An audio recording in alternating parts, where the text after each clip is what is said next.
Experimento is the educational project of Siemens Stiftung Foundation. This educational project is for developing countries. It has been introduced in South Africa, in Kenya, in Nigeria, and in South America. So we are coordinating the project for Siemens Stiftung in Nigeria, and it entails training teachers to be able to use hands-on activities in the classroom. And the Experimento project aims at energy, it aims at health and environmental concepts, because these are part of the Sustainable Development Goals. We have developed this program. This program is based on science education. This program is based on learning through discovery. We are touching energy, environment and health. Whenever you hand over material, kids and teacher don't know how to handle, they will rest in the corner and nobody will touch it. So therefore we think it is real important to do teacher training. We do have conceived Experimento up from kindergarten, preschool to primary, up to school leaving age. Also you can use it from preschool up to grade 12.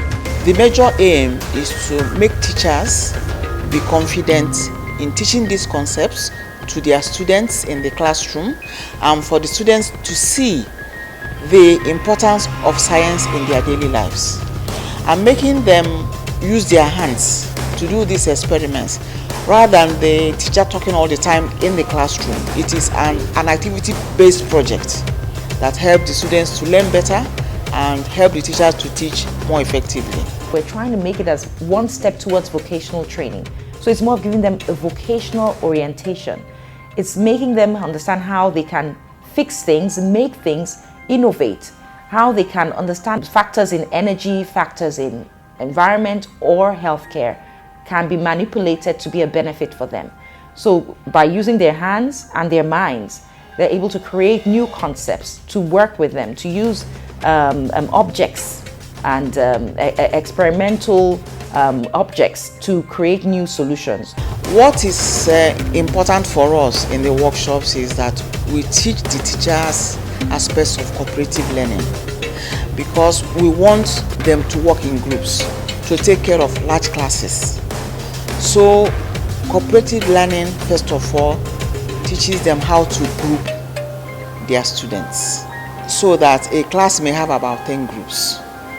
Those aspects of cooperative learning are important because it develops teamwork, cooperation, and team building and leadership qualities in the students, and it's part of the Experimento project. You can see the change in the children when they start to grasp these concepts and really become more familiar with them. Their level of confidence increases.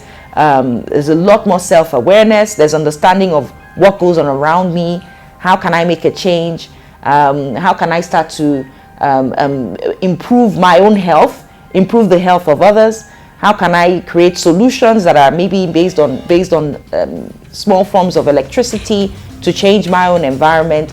How can I add value for my family? So it gives them a sense of worth, of confidence, and it of course increases their knowledge standards.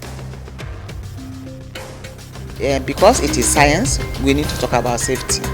So we talk a lot about safety to let the teachers know that they have to conduct all these experimental activities in a safe mode for the students not to get injured. Then we take the individual concepts one by one. We do the energy, electrical circuits, power circuits, switches, bell, and so on. And then we finish with the energy, then we go to health, then we go to environment. In each of these concepts, there are about 21 activities.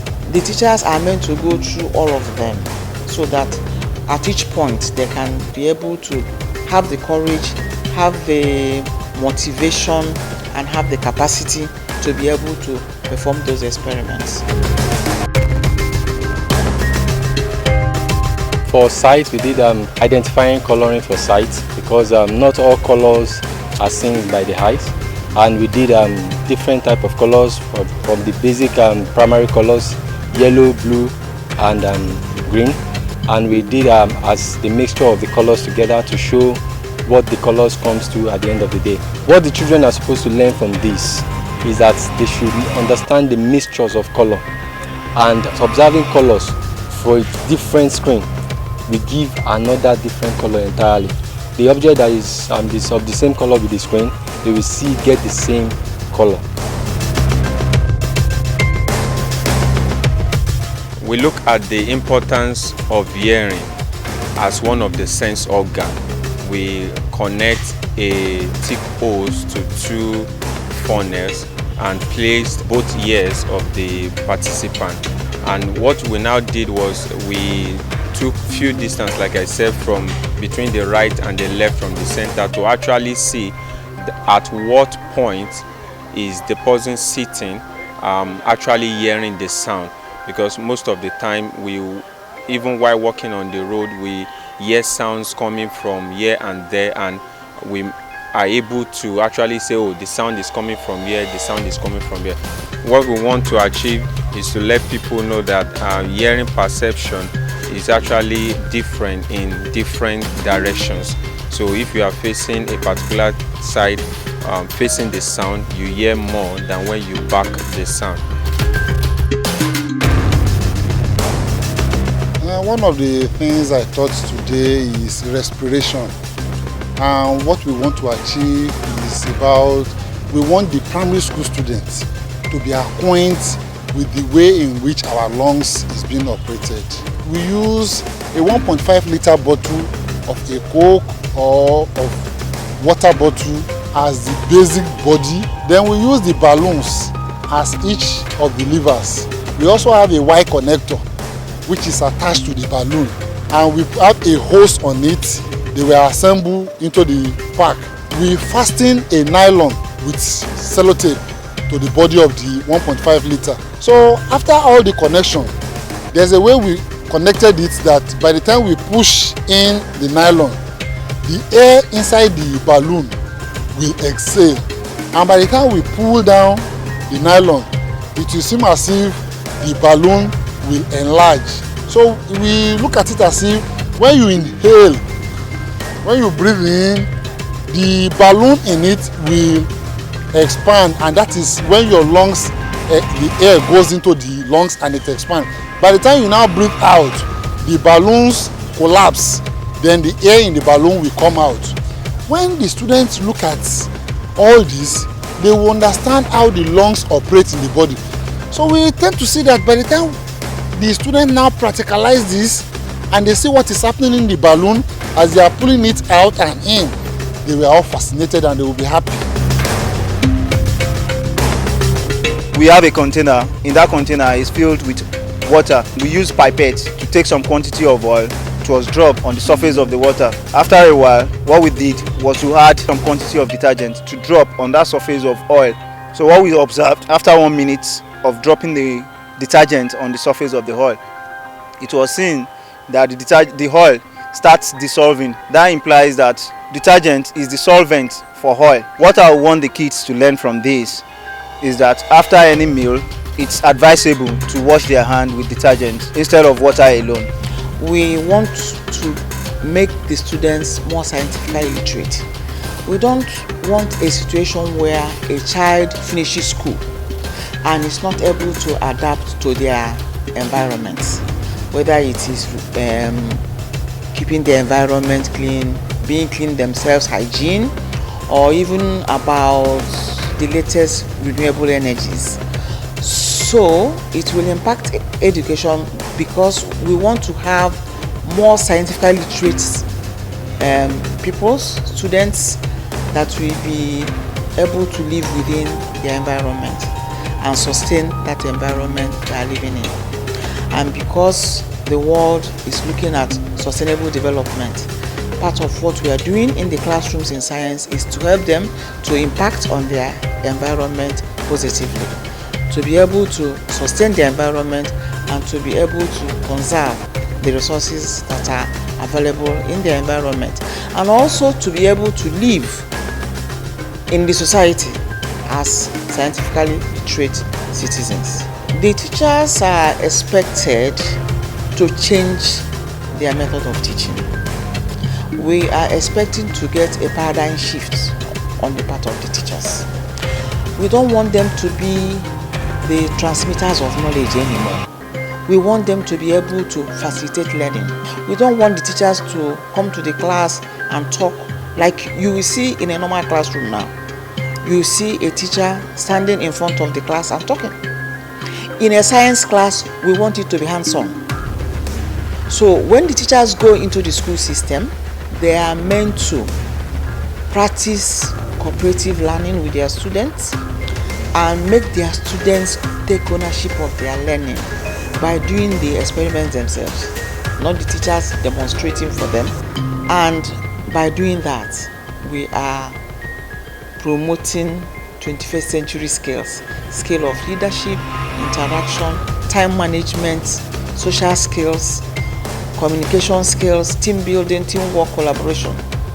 So those are all the aspects of Experimento. We've been taught collaborative learning. We are being given the idea that learning is not a single act.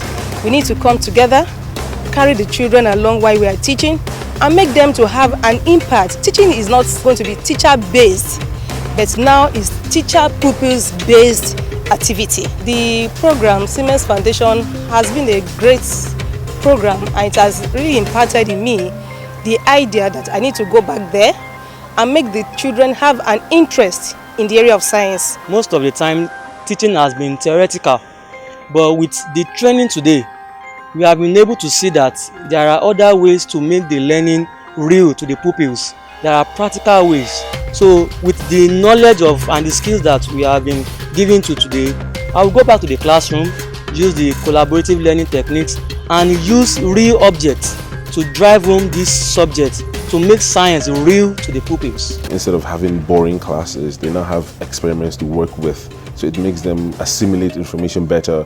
We've had good results, like from our reports coming that our students are doing better in STEM courses. We want the states to buy into the program through their state universal basic education commissions. We're meeting with all those who have a broader perspective across Nigeria and have the ability to be partners on this program. I think what is critical is that it's a program that has been born in Germany by Siemens Stiftung, but it's important that we have partners in all the other locations where they're rolled out so that it's sustainable and that it runs itself. It doesn't rely on someone in Germany to send the kits, to send the curriculum, to update it, to adapt it to the situation at hand. We really need partners in country who are willing to put in the effort, because it does take effort. Nothing good comes easy, to get it successfully delivered to those children. And then respiration is all about breathing in oxygen and breathing out carbon dioxide. We made it practical by using the bottled water, plastic, and the hose and the balloon with the nylon. You see, when we fix everything together, we made the hole in the cover and drag inside. When you put the plastic, the balloon will less, but when you bring it out, it will pump. And it's going to be that's how our heart breathes.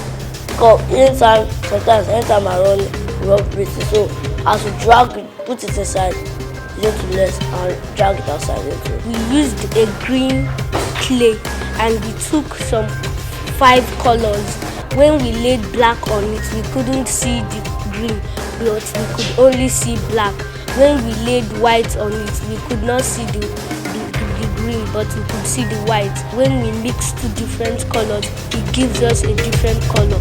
So far, it's been great. I believe the more resources we get, the more partners we get, the better the program will move on. And very soon, the goal is to have Experimento in all schools, all public schools in Nigeria, and then it goes on even to maybe the university level, and then you now embed things like vocational courses where people don't necessarily have to go to university.